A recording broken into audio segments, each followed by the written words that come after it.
देश के लिए, परिवार के लिए कुछ करना है, चाहे कुछ भी हो जाए, हम उसे नहीं बदलेंगे। अपना वो जमीर जिंदा रखिए। शतरंज में वजीर और जिंदगी में जमीर, अगर मर गया तो खेल खत्म। जब कोरोना आया था तो हम लोग भी मिडिल क्लास से थे और हमें भी नहीं लगा कि कैसे आदमी इतना सिक्किम में आने के बाद, सर हमें पहले हमको लगता था बिहार से है, अभी हमको यहाँ आने के बाद लगता है कि सिक्किम भी मेरा ही है। ऐसा लगता ही नहीं हम कहां से, इतना हमको यहाँ से जाना था, बट हमने कहा कि नहीं, हम नहीं जाएंगे, हम एक दिन और रुकेंगे यहाँ पे। वो आप लोग का प्रेम था, इतना लगाव था, ऐसा लगा कि मतलब हमारे यहीं से पले बढ़े हैं। एक छोटे से समय में आप लोगों ने इतना घुल मिल गए यहाँ पर। तो हमेशा उसूलों से समझौता नहीं कीजिएगा। जब लॉकडाउन लगा था तो सबकी कोचिंग्स वगैरह बंद हो गई थी, हम लोग की भी बंद हो गए थे। उस दौरान हमको एक जगह से 107 करोड़ का ऑफर आया था, बट हम अगर चाहते तो उसको ले लेते। अब जीवन में 107 करोड़ अभी नहीं कमा पाएगा, बहुत बड़ा चीज है, लेकिन हमने ठुकराया और कहा कि हम 200 रुपए में ही बच्चों को पढ़ाएंगे, क्योंकि 200 रुपए में कोई तो होना चाहिए जो उसके लिए खड़ा रहे। क्योंकि देखिए, एक चीज समझिएगा, जिस तरह से दिस इज वाटर, लेकिन this is pure and mineral water, this is not water, this is pure and mineral water. उसी तरह एजुकेशन नहीं, क्वालिटी एंड स्टैंडर्ड एजुकेशन हो जाती है, नॉट ओनली एजुकेशन।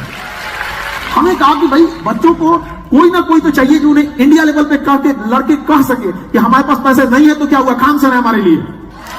हम आज उस समय भी हमने 200 रुपए में भी लिखे, आज भी उतना में पढ़ाए हम, और बहुत खुश हैं उतना से यहाँ पर, क्योंकि कुछ करोड़ों रुपए से आप अपना घर बना सकते थे, लेकिन उन्हें ठुकरा कर आज हमने करोड़ों हिंदुस्तानियों के दिल में अपना घर बना लिया।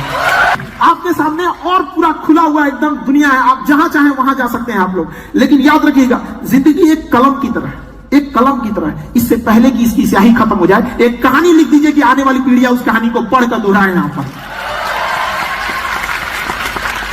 और यंग जनरेशन में कुछ चीजों का ध्यान रखना बहुत जरूरी है। अभी आप लोग ने यंग है तो क्या होता है ना, हर उम्र की ख्वाहिशें अलग होती हैं। बचपन में हमें खिलौना ही सबसे अच्छा लगता है, उसके सिवा कुछ नहीं।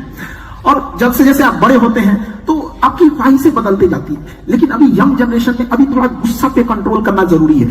छोटे छोटे लड़कों को देखते हैं स्कूल में, कॉलेज में झगड़ा कर लेते हैं, ये सब चीजों से बच कर रहिएगा। गुस्सा इस बीज का नाम है जिसके ऊपर अहंकार नाम का पेड़ जमता है। जब तक आपके अंदर गुस्सा नहीं आएगा, अहंकार नहीं आएगा। थोड़ा सा गुस्सा आएगा तब देखिए अहंकार, तुम क्या कर लोगे मेरा। तो इस चीज को कंट्रोल कीजिएगा।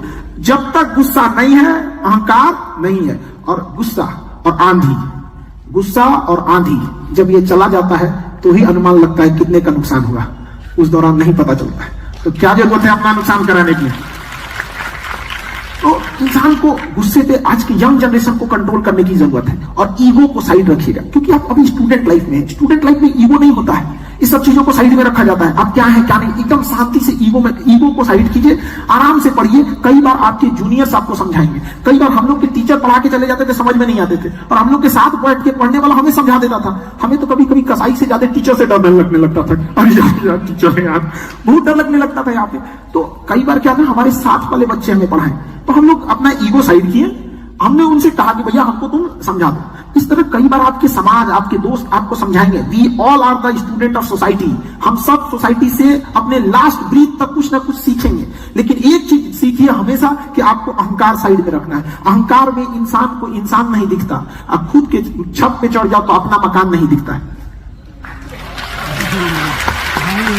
इस छत को बहुत गुरूर था छत होने का, एक मंजिल और बनी और छत फर्श हो गया।